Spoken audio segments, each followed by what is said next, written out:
What is going on, guys? What makes random videos back in another video, and in this video I'm going to be taking you through my complete color grading process and giving you a free power grade so that you can simplify yours.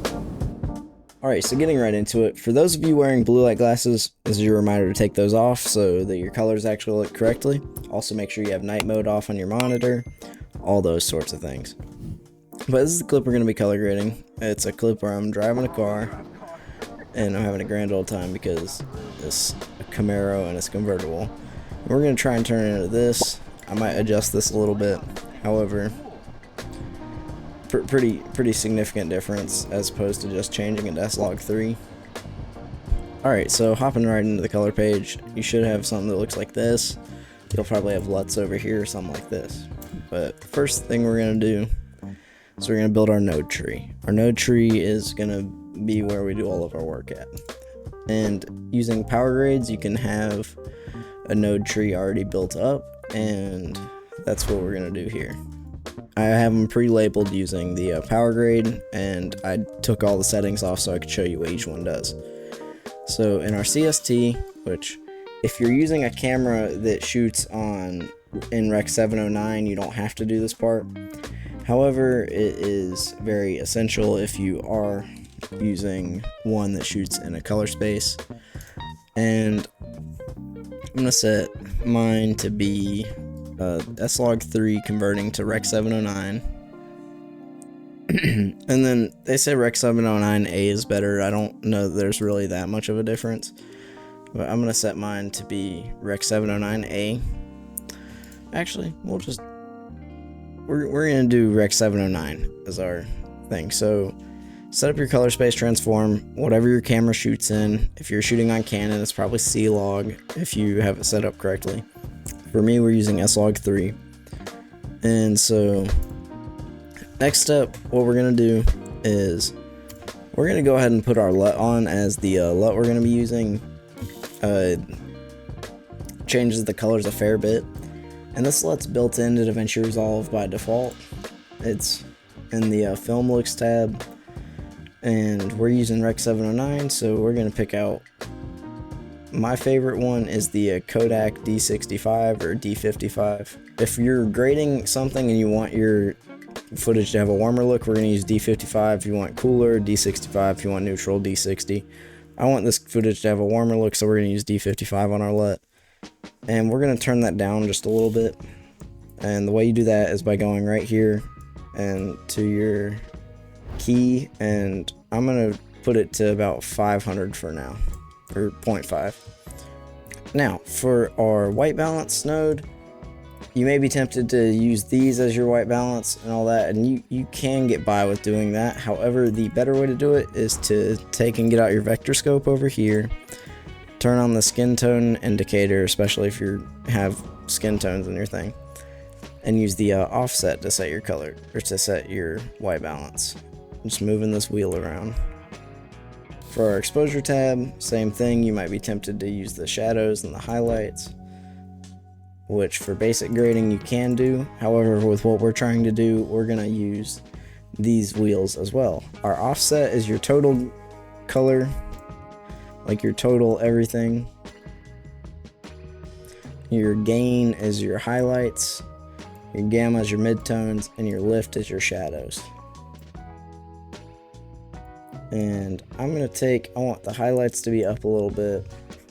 I want the shadows, I'm going to leave the shadows alone. And then the midtones, I'm going to lower those down by 1. Skipping saturation for now, we're going to go to our curve. And then something simple on this, you can just do a little raise of the highlights and then lowering the shadows, a little just tiny bit of S-curve. And if you really wanted to simplify this, you could just use this and not really use the exposure. However, I like the exposure as it just makes it just a little bit easier, in my opinion, to lift up certain tones, especially using these wheels. Alright, so now that we have our exposure, our white balance, all that stuff, we're going to jump into the saturation. And we're going to do a technique called split toning. In order to do split toning, we need to unlink this. We're going to get out our parade over here because it's going to help us out a little bit. And then I'm going to start on the red, and you also have to make sure that you have your midtones sort of separated out and on that line, because we don't really want to mess with those too much with the red. But this is going to get us cooler shadows, just for that more turquoise and orange look. And then we're also going to go to our greens and do that same thing. If I could hit the button. Except we're not going to take it as far if we just do just a little bit. And this gives you a completely different look rather than just adding blue. As when you add blue, it's adding to it, or this is taking away, so it creates a different look. Whenever you add blue, it looks added in. You can very obviously see it, whereas this looks significantly more natural. Now, for our red tones and the highlights, we're going to raise these up just a little bit because we want them to be a little warmer. And then also going to raise the greens up because you can't raise the reds without raising the greens just a little bit. And make sure you add your nodes separating out the midtones. Alright, and then as far as saturation, we're going to adjust it in here. I'm going to bring it back down just a smidge. Yeah, so that's our basic color grade setup. And you can adjust everything as you go. Alright, looking at it in full view. Alright, so what I'm noticing right now is we are looking a little over sharpened. Hang on, that just cut to a different clip. We're looking a little over sharpened. We're in the yellows a good bit. Which I don't particularly mind being in the yellows with the way this clip looks. And so, but what we're going to do to get rid of that over sharpened look is we're going to take, and after our LUT, we're going to add a node. We're not going to blur the whole image. There's a method to doing it. So you take and you add a node, or add a couple of nodes actually, in between your film grain, your halation, and your glow. And then in this first node right here, we're going to go to Effects, Edge Detect. Alright, so you're going to drag an Edge Detect onto your first little node here. And that right there is an interesting looking thing. We're going to set it to grayscale edges, and then we're just going to adjust everything. As far as our edge width, I'm going to turn it up a little bit so it only gets the bigger edges. And then I'm also going to turn down the gamma some, I believe. Yeah, there we go. And then now, what you can take and do is, I believe if we add a node here, drag this here, and then take your green and drag it into the alpha. Now, this is getting your edge detect thing, and if you want to look at it, you can see it here, and this thing, and your node key. However, now what you can take and do, since this is just dragged into the blue part, the blue part will be the only thing this node affects. And we're going to take and we're going to lower our sharpness on just the edges. Which, if you go too much, it looks very obvious, so you don't want to do that. However, if you just go just a smidge, I might have the edges set too much. So we can adjust this. You just want to adjust it until it looks natural. It's very slight, but especially down here by my back and everything, and on the edges of the seats and stuff, it gets rid of that such harsh lines, and this will help really get that film look. Now, however, if we are, ooh, holy double chin, I just realized that. If we are taking and going and trying to get like a real sort of film look, that is one of the things that'll help us out a lot. However, let's see here. If we want our skin tones to not look so yellow, what we can take and do is we can go to Corrector here, which we're going to take these and we're going to disconnect them for now, and we're just going to set them to the side. That's what I'm going to do for the purpose of this tutorial, just to keep things simple.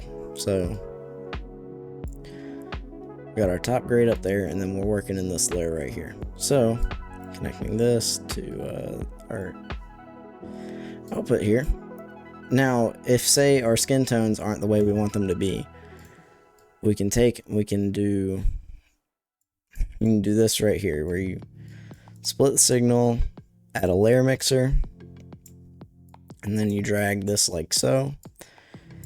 And now you can take and use the qualifier and drag it over some of your skin tones, and you want to make sure that it's not getting too much of anything else but your skin tones.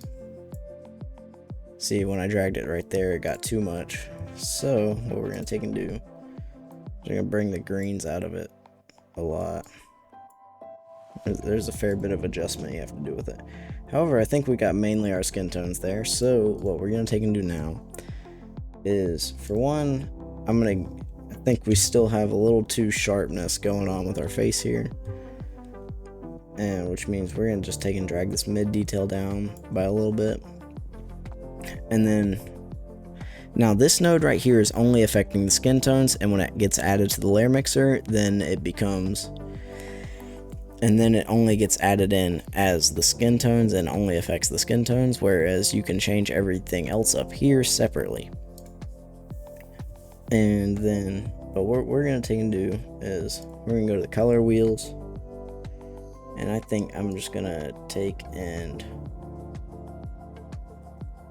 bring these back down away from the red just a little bit. We're going to find a better frame where I can see my face a little better.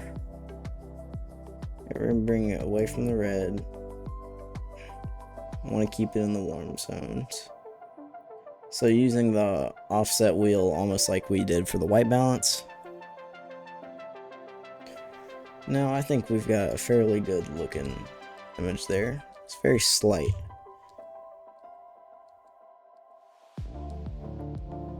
Now that we have our basic look established, we've got our skin tone sorted out, we've got the sharpness sorted out, we're going to take and add in these more creative things. And these are our film grain, which we're going to drag over a film grain effect. And then we're going to drag a halation effect.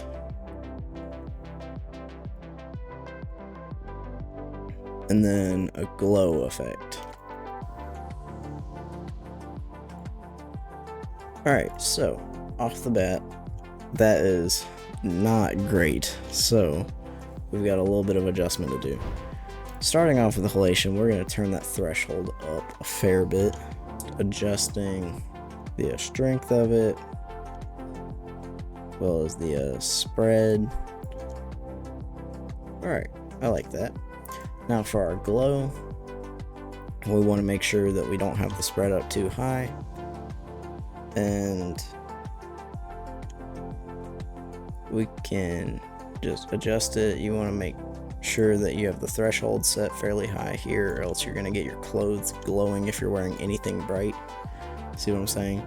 So we're just going to raise it up just a smidge. Now I don't believe we have any glowing clothes or anything like that, which is good.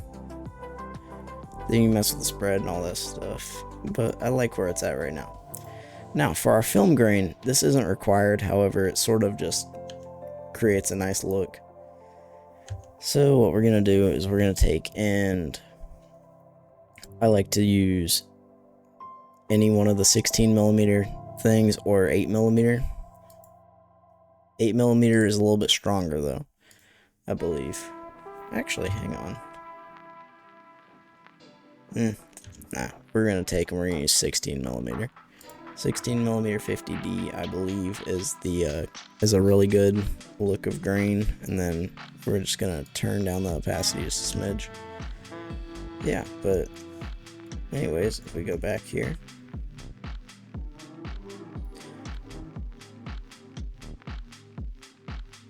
I think we've got a quite good looking LUT here, or a little color grade going on. I did have a little bit more of a tan during this, because it was summer.